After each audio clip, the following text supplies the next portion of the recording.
Hi folks, Jason Benkis with Momentum Fitness and Health here in Berwyn, Illinois, just outside of Chicago. Been meaning to make this video for a while. I'm going to show you a few exercises and what to do if you have a little bit of shoulder discomfort.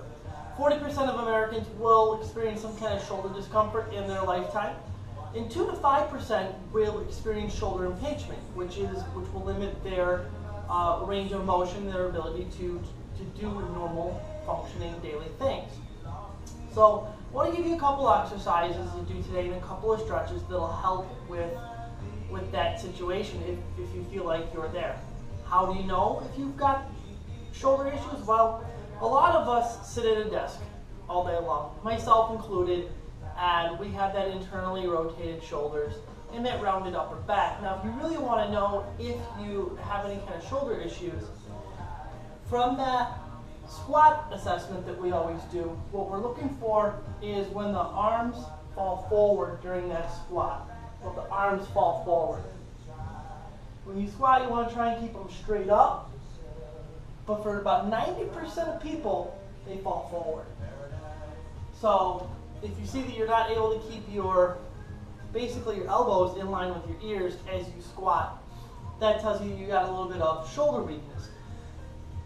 So what you're going to want to do is you want to do a couple exercises. The very first one is swords. So you basically just stand on a band, and what you're going to do is we're going to go right hand first. So stepping out with the left foot, grab with the right hand. Now, a lot of times if you have issues with your shoulders, it hurts a little bit to go this way or to go that way. So to go straight out to the side or straight out front. So with swords, we come across the body. So you're coming across from the hip like you're pulling out a sword. So keep your hips nice and level and straight and pull out on an angle. You're going to do about 2 sets of 12 until you start to strengthen up. And then you can switch to the other side. So step on it with the right foot, grab it with the left foot, and come across. Now I'm doing this with a resistance band. And you can certainly do it with other things. You can do it with a dumbbell. So using a dumbbell, come across and up, across and up. So you're coming at an angle as opposed to straight out to the side or straight out front. Next, I'm going to show you external rotation, because we're worried about the shoulders internally rotating, but we want to do a little bit of external rotation, lightweight. You don't want to go overboard with your weight when you're going in the opposite direction, because remember, your shoulders are used to being internally rotated. So if you put a lot of weight, a lot of pressure on them very fast, and try and externally rotate them, then that's what causes a lot of your tears, especially in your rotator cuff. So with an external rotation, you go lightweight. I've got a 5. Rotate it out. You're rotating out to the side of your body. Same thing on the other side, and you're going to do 2 sets of 12 per side. You can as well do this with other equipment. If you have a resistance band, use one hand to set your tension. So you can hold on to one band, bring it into your hip, set your tension, and then you bring your arm out. So again, you're starting straight forward and rotating all the way to the side. So those are your 2 exercises that I'll give you. I'll give you 2 stretches, one foam roll and one stretch. And they're actually for the lats. When your lats get tight, they can push your shoulders forward. So we have to work on that as well.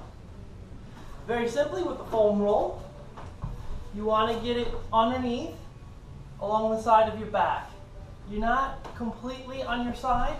You're somewhere between your side and your back. So probably about 45 degrees. And you want to roll up until you find your spot. Let your arm lay straight out. And usually that spot for most people is right underneath the shoulder blade. Once you find your spot, you're going to hold it for about 30 seconds. 30 to 90. 90 tops. What this is going to do is it's going to put pressure on that knot, on that tight spot. It's going to get the muscle or the tendon to override the muscle and get the muscle to relax. Now, these are not overnight cures, of course. You need to do this with some regularity, and you'll see improvement over time. All right, last thing we're gonna do is with a stability ball. We're gonna do a stretch for the legs again.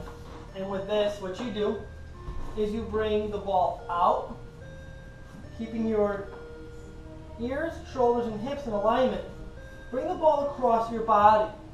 So you're bringing it across here. Again, looking at the floor, don't let your head dip down or come up. Shoulders and ears in alignment with the hips. Keep your back nice and flat. Now, if you feel this in your shoulder, bring that ball further out until you feel it in your side body. So when you're bringing it out and over, you should feel it here, not here. In these stretches, you can hold for 20 to 40 seconds.